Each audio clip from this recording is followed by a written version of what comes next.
Hello everybody, Captain Marty Brill here. Happy June 15th, middle of the month already. Hope you had a great happy Flag Day yesterday and took a moment to think about what that flag really means to us in our country. I know I sure did. We got a lot to talk about. We'll do a final Big Rock tournament wrap up. A little drama there at the end. I'll be back to do all that in just a moment. When lines are tight and the bite is on, you need fuel that keeps up with the action. Introducing Sport Fisher, the drink built for anglers and adventurers who never quit chasing the next big catch. With bold flavor and serious kick, Sport Fisher keeps you energized from the first cast to the last run offshore. Whether you're chasing tuna, marlin, largemouth bass, or just for a great day on the water, crack open a can and fuel the catch. Grab yours today and learn more at sportfisherenergy.com. Sport Fisher, because legends don't run out of energy. Frisco Woods Campground, a family-owned gem for over 50 years, offers a perfect getaway on Hatteras Island. Whether you prefer tent camping, electric water sites, RV spots, or primitive camping cabins, there's something for everyone. Guests enjoy free hot showers, a refreshing pool, and breathtaking sunsets over the Pamlico Sound. Nestled in nature yet close to local attractions, Frisco Woods Campground provides a peaceful retreat with modern comforts, making it an ideal destination for outdoor enthusiasts and families alike. Book online at the Frisco Woods Campground.com. Frisco Woods Campground, 50 years of memory making on Hatteras Island. So the theme word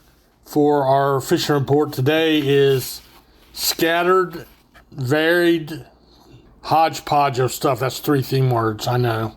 But anyway, everything was kind of mixed. The offshore fleet in Hatteras was a little bit choppy in the morning. That stirs the grass up, the sargasso weed that they like to fish for the mahi around. But they still had nice catches of mahi, or as they call them down there, dolphin, which is what they really are. Not the porpoise, not the bottlenose, but the fish dolphin. They had scattered wahoo. There was a few blackfin tuna in the catches.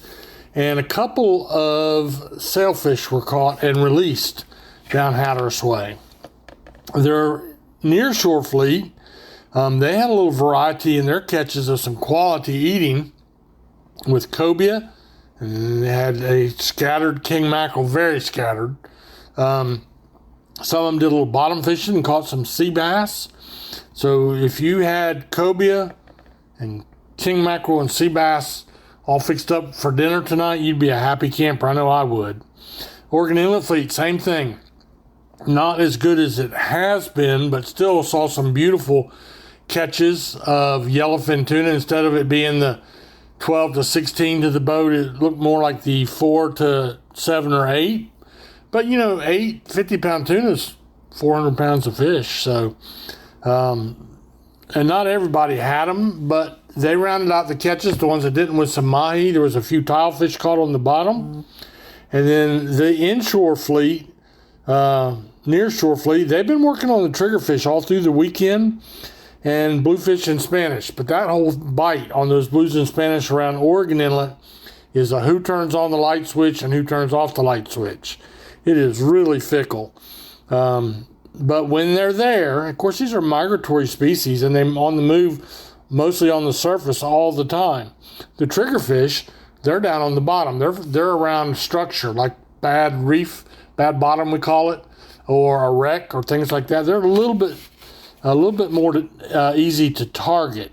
So anyway, that's what we had for our folks that went past the sea buoys at Oregon Inlet and Hatteras Inlet, and I'm sure Ocracoke Inlet as well. In the surf, not going to spend a whole lot of time talking about surf and pier fishing. It's scrappy, a little bit on the picky side. However, there's enough variety in the catches now, you can stand a pretty good chance of catching something. And if you're, for instance, got your metal lures ready and you're on a pier or wading out in the surf, and the Spanish mackerel come up and down the beach with the birds on them like they often do, and you throw a gotcha plug or a sting silver at them, you're going to catch some Spanish mackerel.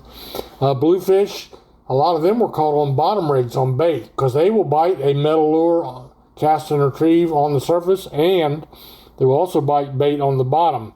So there was a little bit of that action going on. If it's scattered pompano, then you had, stuff. I saw Rodanthe Pier had a few croakers and a few sea mullet on the pier. Speaking of that, their water temperature was 74 degrees. They're right mid-range, up and down the Outer Banks. So that gives you a good idea where we're at temperature-wise. And they also had some Spanish mackerel out on the end of the pier. They caught a king mackerel on Saturday. I saw that. And we're going to see more of that trophy fishing off the end of the piers. Cobia and king mackerel primarily. But don't forget that last year we caught mahi or dolphin off the piers occasionally. So that's really, it starts getting really interesting at this time of the year. So we'll take a little break. I'll come back and talk to you about a little bit of activity in the Sound, and then we'll wrap up the Big Rock tournament standings. At the south end of Roanoke Island, in a quiet little village, lies a marina known for having one of the finest fishing fleets on the Outer Banks. Whether it be an offshore excursion, a nearshore charter, or headboat fishing, Wanchese Marina is where to go. Wanchese Marina is a full-service marina, complete with a fueling dock, bait, tackle, ice, and the landing grill restaurant. All of this is just a few minutes from some of the finest fishing spots around. Book online at wanchesemarina.com. Wanchese Marina, 4457 Mill Landing Road, Wanchese. So in the backcountry, a little bit of activity. I saw a couple of decent speckled trout caught and released yesterday in the Pamlico Sound. I also saw the backside of Hatteras Island, what they call Sound Side. There's a little bit of activity there with both guided boats and wade fishermen, and it's the same old bluefish and puppy drum primarily. Not much trout activity really. That season's closed anyway, but things are picking up, and it's a broader spectrum of where they're biting. I still haven't heard much up on the north end around Roanoke Island, Manio. Yet that area can be really good, starting about now and going right on through Labor Day, really. And any wade fishing you do is relaxing. I would encourage you to go out and check my buddy Tony Lombardi. He has a website called walkingangler.com, and that tells you all kinds of things there that you can do without a boat for Outer Banks fishing. And it's just really helpful. And Tony's, of course, really helpful, helping me round up the information from the surf and the piers and around the docks and the Sound side. So now, let's go ahead and wind up the Big Rock tournament, one of the biggest on the East Coast. I think there was right at $9 million in prize money. The Marlin Fever did hang on to win approximately $6.5 million with their 919-pound blue marlin. And I knew that was going to be a hard one to beat, so did everybody else. It's beatable when you keep in mind that in 2008 we caught one at the Pirates Cove Billfish Tournament that was 1,228.5 pounds. So the granders are out there. They're swimming around. I wouldn't doubt that somebody saw a grander during the Big Rock tournament. The Fender Bender, congratulations to them. They finished in second place, 644-pound blue marlin.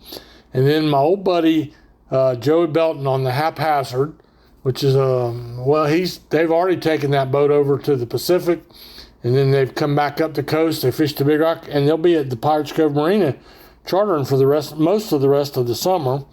They hooked a big one on the last day. Most of the fleet was done fishing.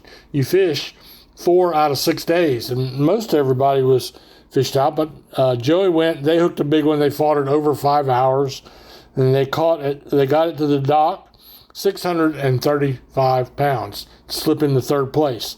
Now, if you want to find out all the details of a fascinating and very successful tournament, go to www.thebigrock.com, www.thebigrock.com.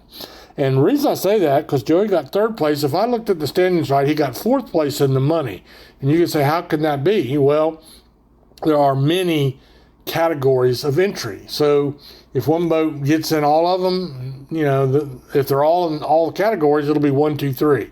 But if you're not in one of the categories, they'll give you can see on that site, they'll give you a scale from who won the most money to who won no money. And it's really fascinating to scroll down through there because the money falls off quickly after your first place fish, really quickly. So anyway, I hope to get a free hot dog out of the deal on the Haphazard. And I'm also, of course, sorry for Rob Orr. They had his boat. He's from Ocracoke, and his boat, I think it was called the Free Ranger. they got bumped out by just 30 or 40 pounds for that third place position. So anyway, the tournament's over. It's in the books. The next one coming up, that'll be the Hatteras Marlin Club tournament, and we'll kick that off. First Fishing Day will be a week from today. So I'll be down to Hatteras, and you can follow along on the reports each night, and I'll tell you what's going on there. That's about it for our fishing report. I do hope you have a good day out and enjoy your time on the Outer Banks, whether you're a local or a visitor, and let the good Lord bless you richly.